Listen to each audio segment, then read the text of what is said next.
Hey patrons, it's Johannes from Noisebud, and today I'm a bit excited because I'm releasing Purr LUFS 2, which has, the update is a bit of a revolution. It's like when I first created Purr-Fect, which was a peak normalization gain-compensating plugin thing. That revolutionized my workflow because all of a sudden I could gain compensate any plugin.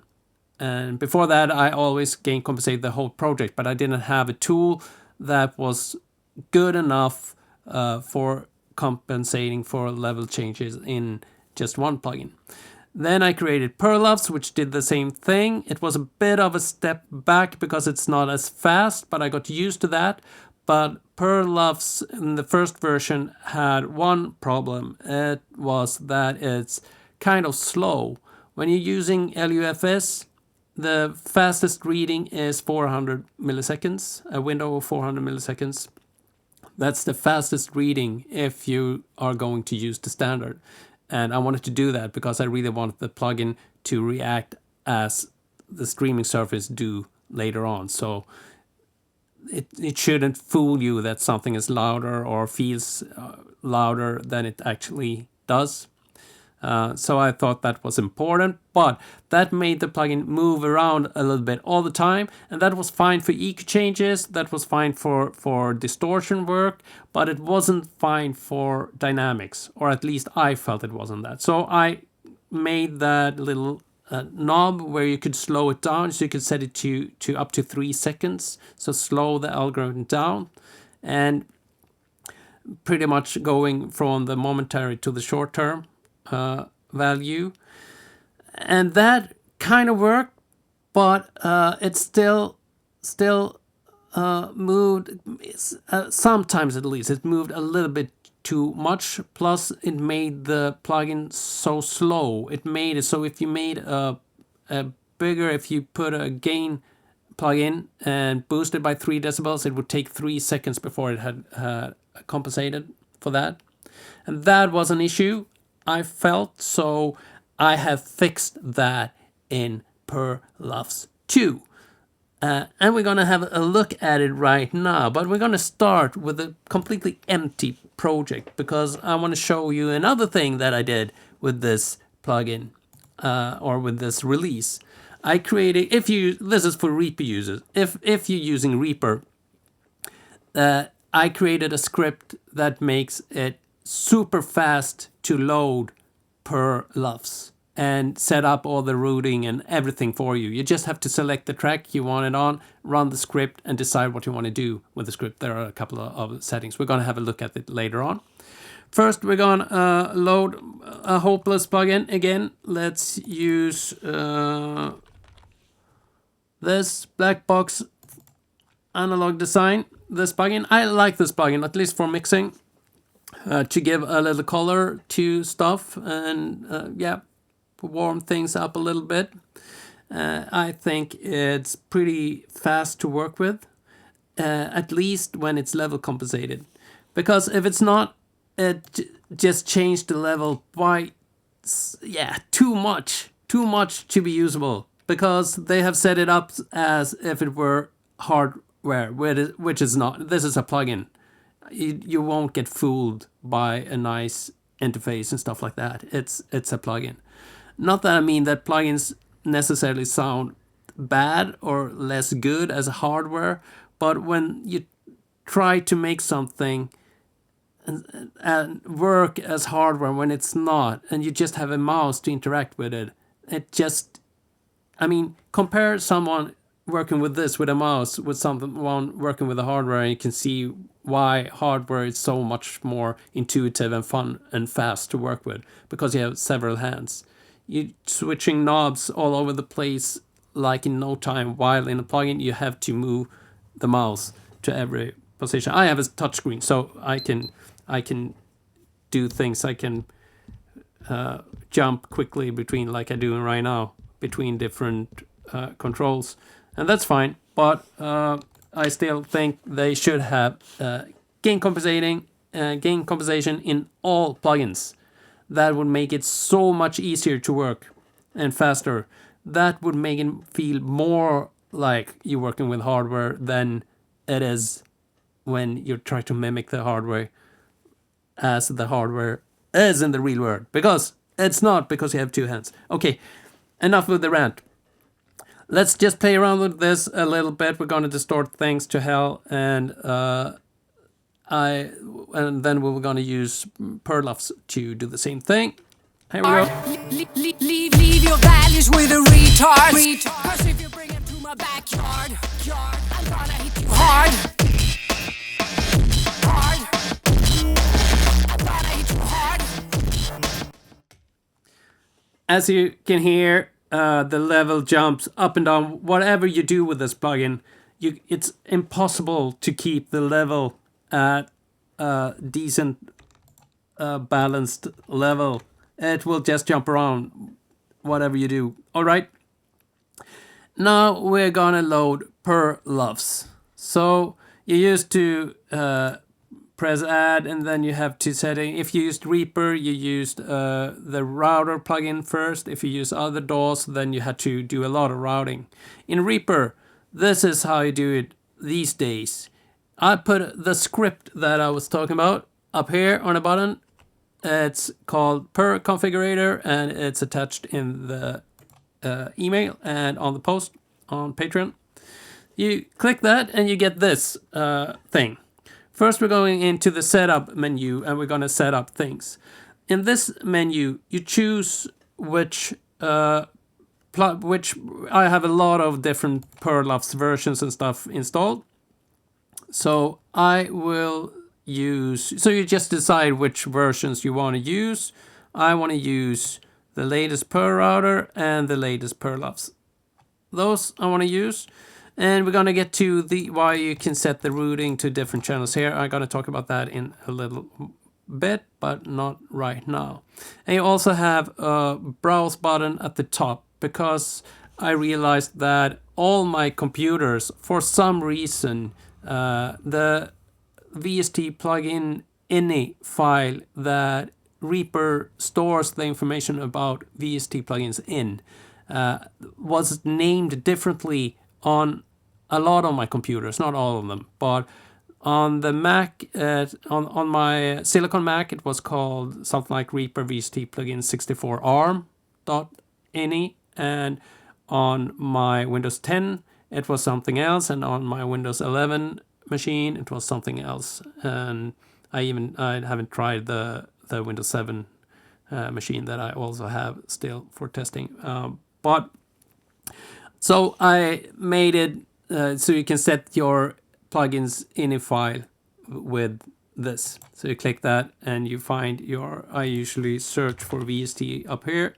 and you find the VST plugin 64 ini, Reaper VST plugins. It's named something like this.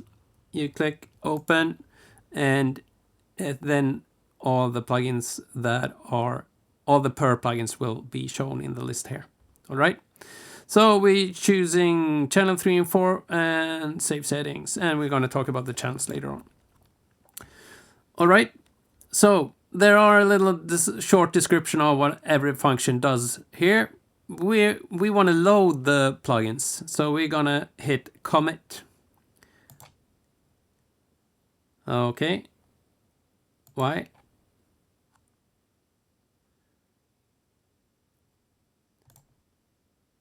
Let's use another router then. Let's use that router. That will be fine. There we go. As you can see here, the script has loaded the Purr router first, then the plugin that was already on the channel, and then it has put Purr LUFS at the end. And what it also have done is that it has set up the routing. So all the plugins that are in here, let's actually add another plugin. Let's remove the Purr plugins, and we add, for example, this plugin, which has a routing that looks like this at the moment. We have 4 channels on this track, and it uses 1 and 2 for the input, but it uses 4 for the output. This setup and this plugin will break the functionality of Purr LUFS. So what I normally did was going in, removing channel 3 and 4 because we're using that for Purr LUFS. That's the dry signal, using those channels to bypass the whole chain, and then going into the side chain of Purr LUFS and compare the dry with the wet signal. The wet signal is coming in on channel 1 and 2 in Purr LUFS plugin. But this will be fixed by the Purr configurator. So if we commit again and then go back and check this, you'll see that it has removed channel 3 and 4 like that. So now everything will be, yeah, it's just start working pretty much. So that's how fast you do it. Let's remove it again and commit. There we go. It's done. We can start work. Completely gain compensated. All right, let's talk about the plugin a little bit then. So the new stuff, we have a little small changes in the interface. There's a line you can see here. Those are not, you don't need to use them really, but what it does is that it shows you the green one, I think, was the dry, and there's a white version which is the wet, and you can see if the signals line up using this. Let's do that. Leave your values with a retard. Cause if you bring them to my backyard, I'm gonna hit you hard. I'm gonna hit you hard. You can see that the level differ between these two versions. The white line is a bit higher at times and a bit lower at times. But you can see that they line up in time. And this was a request from a user that he wanted some way to see if the tracks or the dry signal and the wet signal are lining up. So he could put a delay on one of them to compensate for difference in those. And I'm gonna show you a little thing that you can do to help that, at least in Reaper. But we're gonna talk about Purr LUFS first. I'm gonna show you that later on. So that thing is new. Otherwise, the other thing is still as it was in Purr-Fect and Purr LUFS 1. It's just some LEDs to help you set it up so you know you have routed it the correct way. If you have Reaper, that is a non-issue right now because you have the script instead, so that's way faster. So you don't need those. And you can see this little gimmicky thing that shines up from the middle of the Noisebud star. That actually has a function. This animation is 3 seconds long, and 3 seconds is the time that the short-term value for the LUFS system takes to measure. It takes 3 seconds to measure the short term. So when you want to lock the plugin, when you're happy with how it has compensated for level, it could be good to place the play cursor in your DAW at the most intense part of the song. Hit play and let this animation play through once, and then hit lock. Then you know that you have the correct value. Otherwise, you won't be 100% sure. So that's why the animation is there. All right, let's talk about the new stuff. The actual gain compensation algorithm is the same as before. So it's no change. It's using LUFS. There's nothing new there. The system haven't changed since I made the last version. So that measures the same thing. The difference is that I removed the speed knob here, as you can see.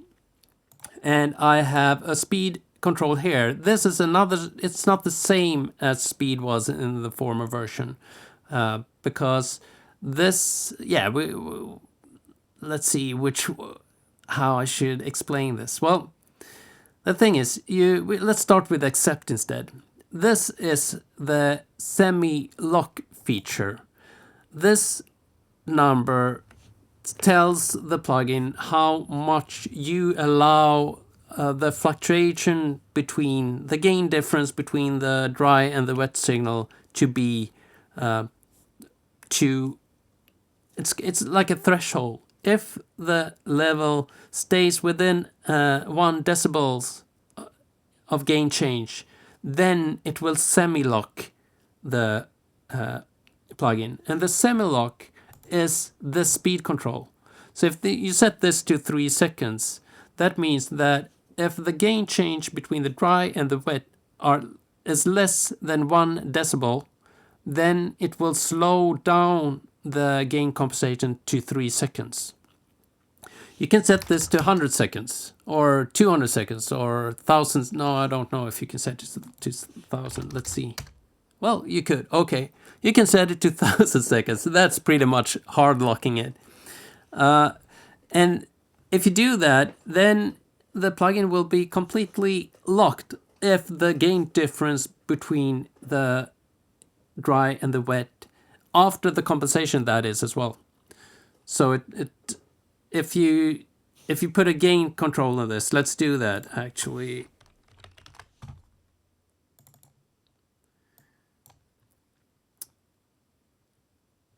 Yeah. Let's see if you can see how this works. You will see that when it semi-locks, then you will see a new decibel value show up below the lock screen. And when that happens, that means that it's that gain change that is actually occurring. I still show you the other gain change over here that still remain, but as soon as you can see this, that is the value that is the actual value that the gain has changed at the moment. So let's see if we can see how this works. And let's have it on 1,000 seconds just for fun. We set it to 1 decibel difference. Leave your values with a retard. Cause if you bring him to my backyard, I'm gonna hit you hard. I'm gonna hit you hard. I'm gonna hit you hard. And drag your head through the underworld. I'm gonna hit you hard. I'm gonna hit you hard like a truck driver. Could you see that? I changed between -6 to +6, so 12 decibels of gain change. And even though I have 2 plugins in between, this doesn't do anything right now. So let's actually set this to something like that. So it compresses the signal a little bit, so we have more of fluctuation, and do the same thing and see if you can see what's happening. Leave your values with a retard. Cause if you bring him to my backyard, I'm gonna hit you hard. I'm gonna hit you hard. I'm gonna hit you hard. And drag your head through the underworld. I'm gonna hit you hard. I'm gonna hit you hard like a truck driver. As you can see, it goes into semi-lock pretty often. It's more of a it's more in semi-lock than not. And this makes it totally fine to work with dynamics if you don't doing some crazy shit that changes the fluctuation of the signal by a lot. But usually you don't do that. If you set in a gain reduction of 3 decibels in a compressor, the actual change in the signal won't be that much. So I find that this works really well. And if it fluctuates too much, then you can always increase the accept parameter to set it to 1.5 decibels of gain difference between the dry and the wet. And remember that you have to double this really because it will accept positive gain change of 1.5, but also negative gain change of 1.5 decibels. So it's 3 decibels of gain change. And this will make, pretty much any dynamic process work. Yeah, you can work with pretty much any dynamic processing and be pretty confident that what you are hearing is what you actually dial in.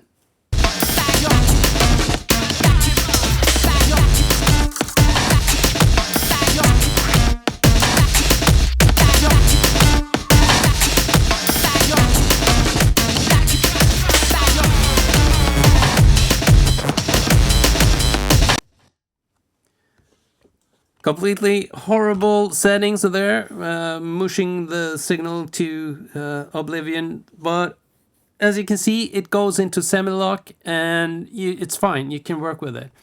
And I usually set this to, the default is acceptance of 1 decibel. I find that is that works in most scenarios.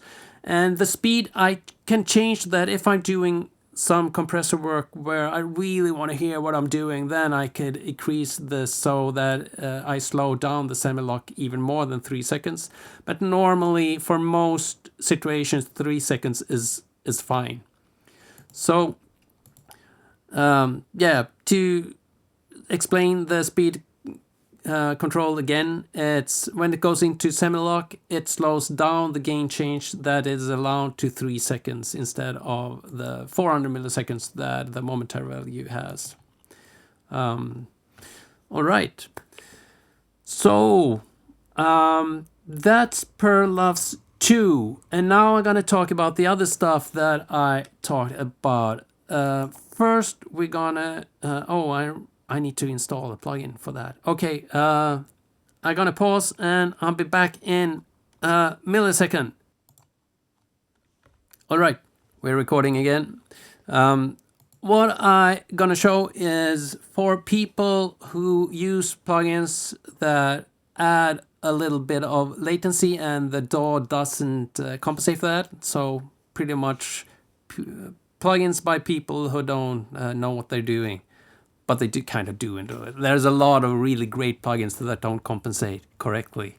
But at least they haven't made the latency compensation in a good way. So, all right, we're going to add something like that. We're going to load something up that I started to use a lot. And this is a whole chain of things. This is a mid-side matrix, so I'm converting the stereo signal into mid-side.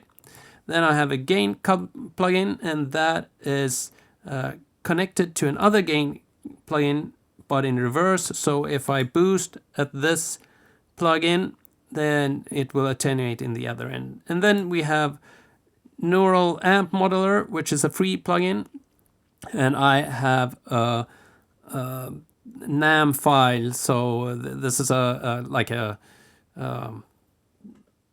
you can load impulse responses in this, and NAM is kind of dynamic. It's an impulse response, but it has dynamics in it as well. And they have sampled Zulu, a hardware, tape emulation hardware, and I like this while mastering. So why I choose this is because it doesn't correctly report latency to the DAW. That's one reason. And the other reason is that you need to do some pretty special routing to make this work the way I want. So this instance of the Neural Amp Modeler work on the mids, and that is on channel 1. And this is not left and right. 1 and 2 are not left and right here because we have the MZ that makes it mid-side. So the channel 1 is the mid, and this is controlling the mid. Then we have another instance that is controlling the side and are routed on channel 2. when you do routing like this and work with Purr LUFS, then you have to watch out because Purr LUFS needs intricate routing to work correctly, and these plugins need that as well. So that's why it's great with this thing, because it takes care of that. And that's why I choose this, because they're routing and it doesn't report latency correctly. All right, so now we're going to add latency compensating, or this is a phase align plugin. And this is a great thing to use together with Purr LUFS if you use plugins that don't report latency correctly. So what I will do is that I will put all this. First of all, we're going to put Purr LUFS last in the chain. And I can zoom in here. This instance will take care of channel 1 and 2. This is the wet signal, and this is post the mid-side to stereo conversion again. So I have another MZ that converts from mid-side back to stereo, and this is placed post that. So this is control the stereo signal. Now I make a copy of this. So I have 2 instances of new-gen aligner, which will align the phase for us. But this one will work on channel 3 and 4. So this will compensate for differences between the wet and the dry, and this instance will compensate the dry. And now we're gonna hit play and we're gonna hit align, and you can see what happens. Leave your values with a retard. Cause if you bring him to my backyard, I'm gonna hit you hard. You can see that it has added 7 samples to the dry signal to compensate for that. Actually, let's listen to the delta when we bypass these 2. Leave your values with a retard. Cause if you bring him to my backyard, I'm gonna hit you hard. Yeah, if you know your audio, you can hear that there's something off with that delta. That is not what you would expect of the delta when you listen to the pre signal and then listen to the process signal. You can hear that is not what's supposed to happen. So let's do the same thing, but we're activating the aligner. So we have aligned the dry and the wet in time. Leave your values with a retard. Cause if you bring him to my backyard, I'm gonna hit you hard. I'm gonna hit you hard. That sounds way better. So now we have aligned them. And this is a great tip to work with Purr LUFS. And if they don't align, then you can use an aligner for the dry signal and the wet signal this way. Put it last before Purr LUFS in the chain. And one of them should be on channel 3, 4, 3, 4. And the other one should handle the wet signal, which is on channel 1, 2, and 1, 2. All right. So far, so good. I'm gonna have a short break where I'm just playing around with Purr LUFS, using it the way I usually do. And then we're going to talk a little bit more about the script for Reaper. So if you're not a Reaper user, then you can go and download the new version of Purr LUFS. If you're a patron, that is, it will be released later on for non-patrons, I think, or maybe not. We'll see. At least it will be more officially released later on. And then, yeah, have fun with it. And I see you with the next plugin. If you're a Reaper user, stay put, and we're going to talk a little bit more about the script. But first, I'm going to play around a little bit. Here we go. Leave your values with a retard. Cause if you bring him to my backyard, I'm gonna hit you hard. I'm gonna hit you hard. I'm gonna hit you hard. And drag your head through the underworld. I'm gonna hit you hard. I'm gonna hit you hard like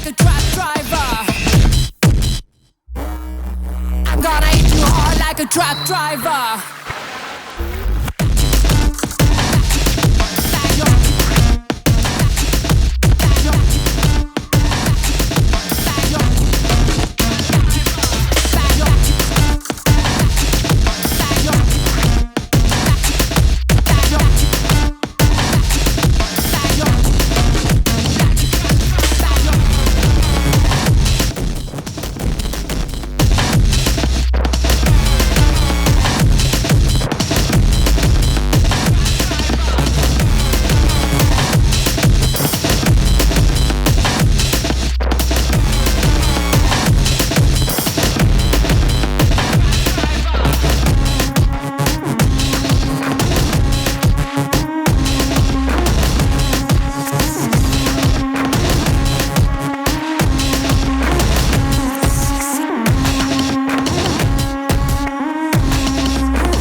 My backyard, I'm gonna hit you hard,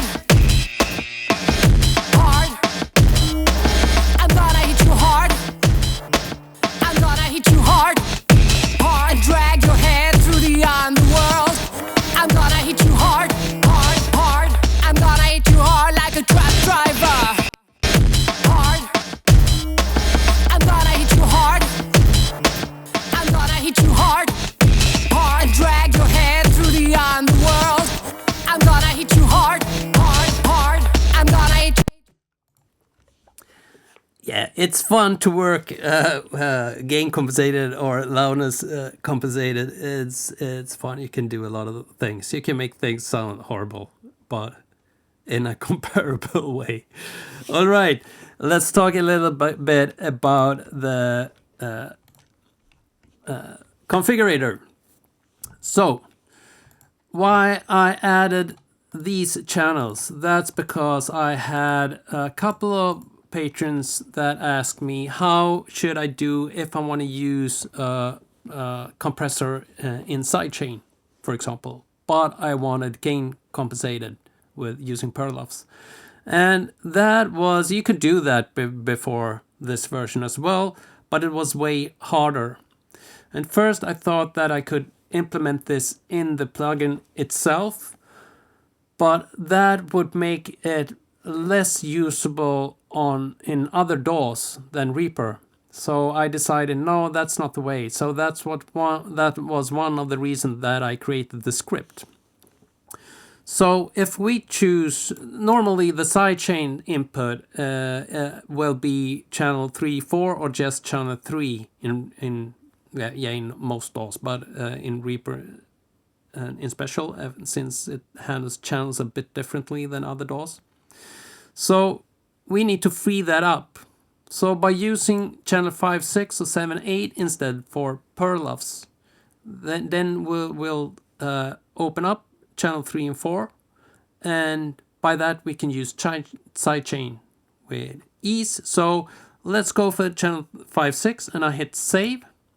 And then we need to hit, we can use commit, or we can, now I don't remember if we can use adjust. No, it says to other plugins, leaving Purr plugins intact. So we're going to use commit. That means that we're going to remove the router and the Purr LUFS instance, and we're going to replace them with new ones with new routing as well. And it will reroute all the plugins in between as well. So here we go.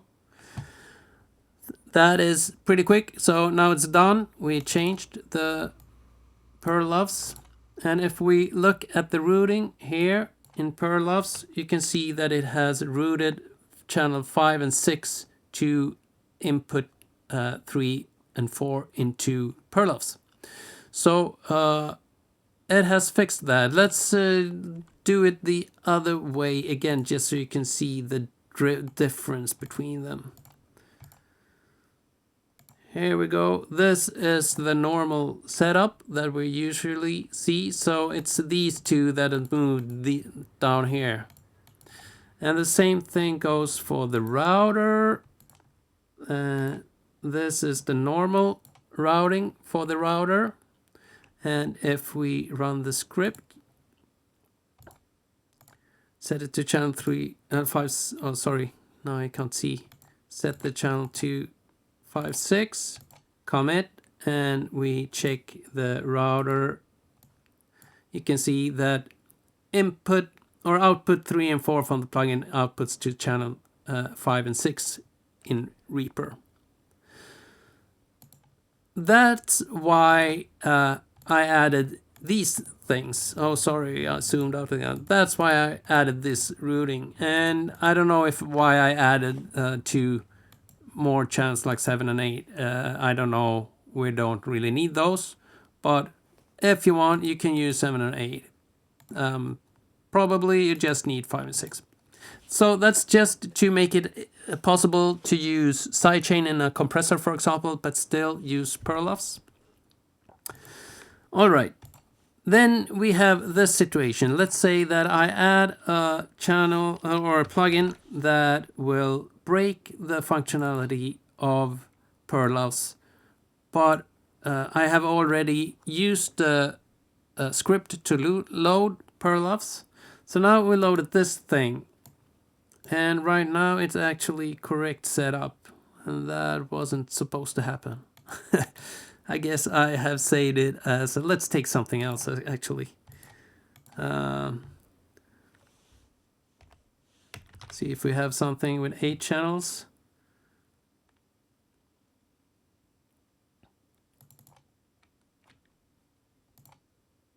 No, that was also, let's do something completely different. This is I had a default setting on this as well, but with the setup we have made in the Purr configurator right now, it should have, okay, it wasn't 3, 4.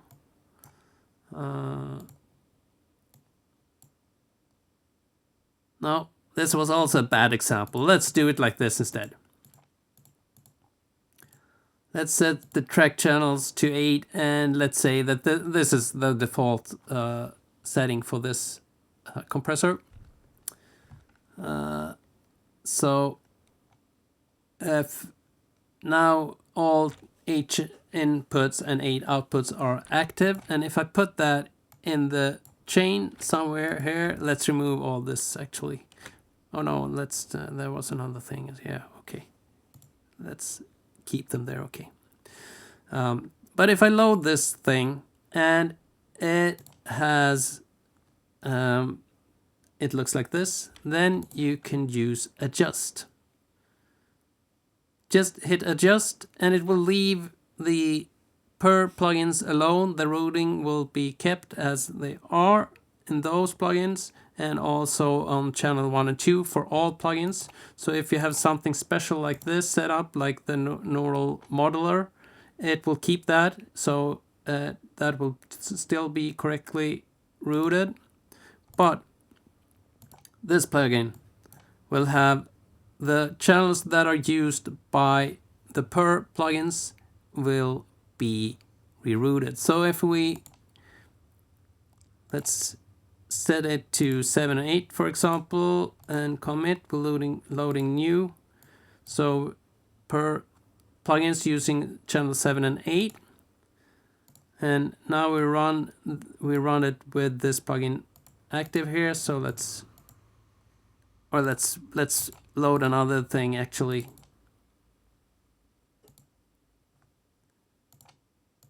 Let's do something that, yeah, this is good. The original routing still intact, no default settings. All right, now we just hit adjust and check, and it has removed channel 7 and 8, so the Purr LUFS will work correctly. And if we go into this, put it back to 3 and 4, hit commit, then all plugins will have adjusted the routing so they don't use 3 and 4. Okay, that made me dizzy to explain this. I should have prepared this a little bit better, because it's not that hard to explain. But this is the Purr configurator. Yeah, I had this thing as well. You could end up in a situation where you don't want the Purr configurator to touch a plugin. Let's say that you have a plugin placed post Purr LUFS, for example, and let's say that you gain compensate or you loudness compensate all these plugins, but you don't want to loudness compensate this plugin. Then you can hit exclude and you can check that plugin. Here's all the plugins. So you just check that, save, and now that is excluded from everything. So if we change this to 7.8, hit commit again and go into this, it's excluded. It won't have its routing changed at all.